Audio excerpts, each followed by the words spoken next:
Endeavors, stories powered by UNC Research. Volleying Research and Life. From pickleball to Lego, Carolina researchers engage in a variety of hobbies to escape stressors that come with a career in academia. By Megan Mendenhall. May 24th, 2023. Publishing papers, conducting experiments, finding funding, staying up to date on emerging techniques, collaborating with colleagues, and teaching. These are the typical responsibilities for most academic researchers. If that sounds daunting, it's because it can be.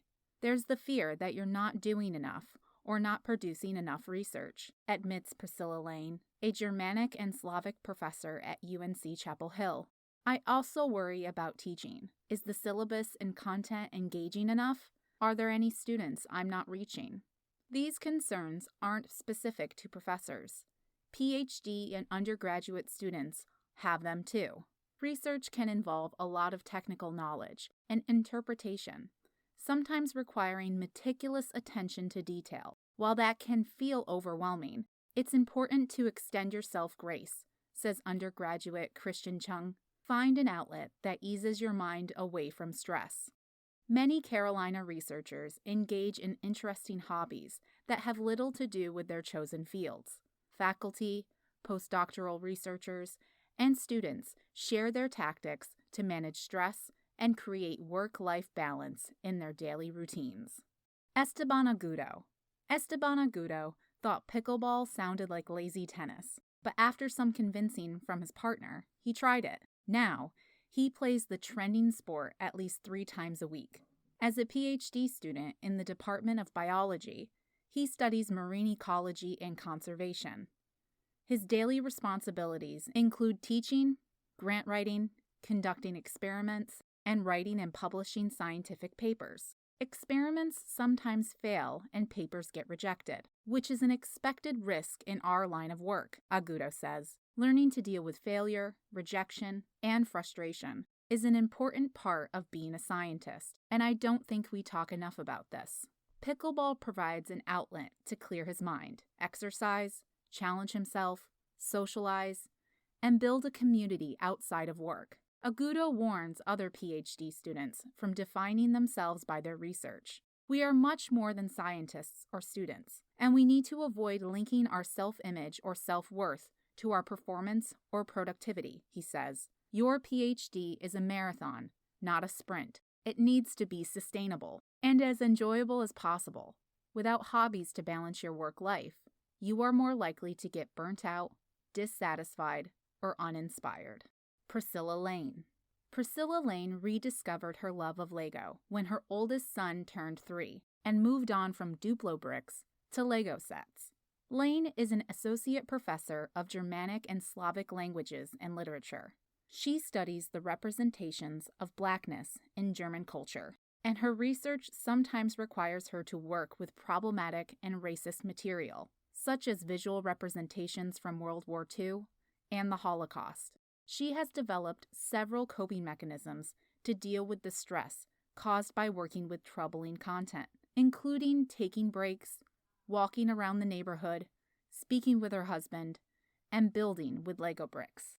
Now that her son is older, they often construct sets in tandem, each building their own while sitting side by side.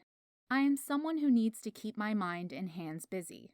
Lego helps me focus and calm down, so I can just have a conversation with him, Lane shares. Since so much of my work is abstract, it's nice to build something concretely that you can put on a bookshelf when you're done.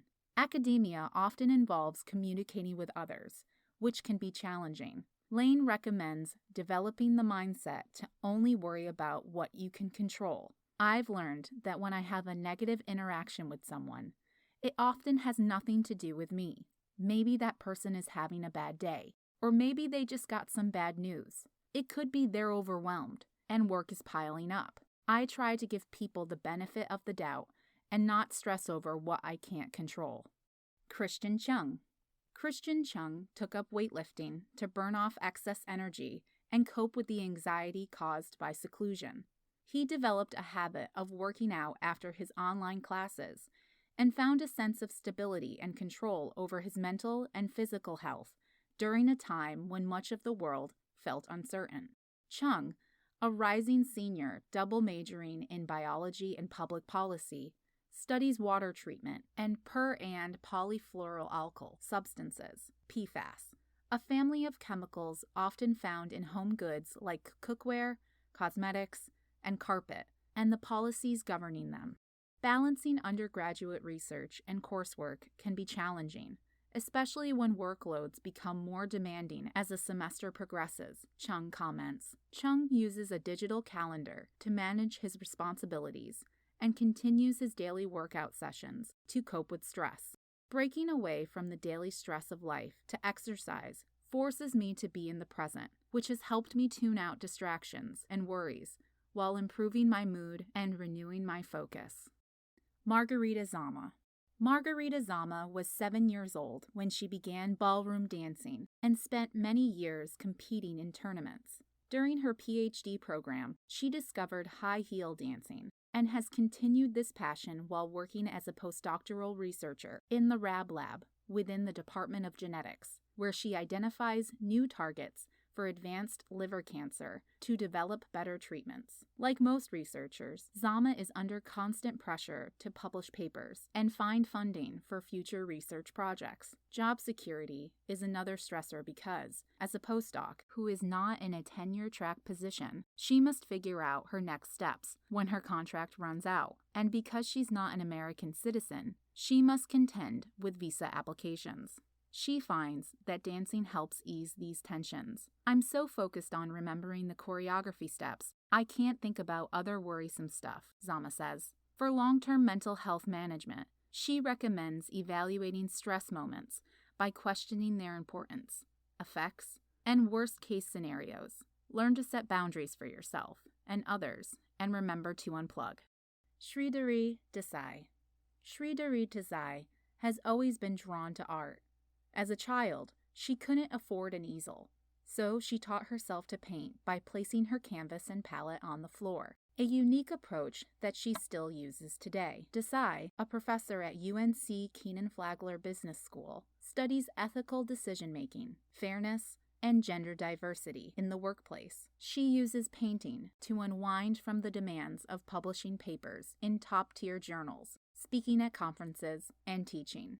Art is a great way to express yourself, let out your emotions, and help you process those feelings, she says. In addition to painting, Desai has found several hacks for improving her self-care, including prioritizing and planning goals, taking short breaks throughout the day, and engaging in mindfulness techniques such as deep breathing, meditation, or yoga. When I'm totally in the zone working on one of my pieces, my mind stops racing, and I can just be present in the moment.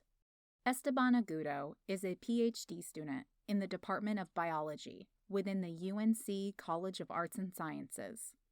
Priscilla Lane is an associate professor in the Department of Germanic and Slavic Languages and Literature within the UNC College of Arts and Sciences, and an adjunct associate professor in the Department of African American, and Diaspora Studies within the UNC College of Arts and Sciences. Christian Chung is a rising senior, double majoring in biology and public policy within the UNC College of Arts and Sciences. Margarita Zama is a postdoctoral researcher in the Department of Genetics within the UNC School of Medicine. Sridhari Desai is an associate professor of Organizational Behavior and Christ W. Blackwell Scholar in the UNC Kenan-Flagler Business School.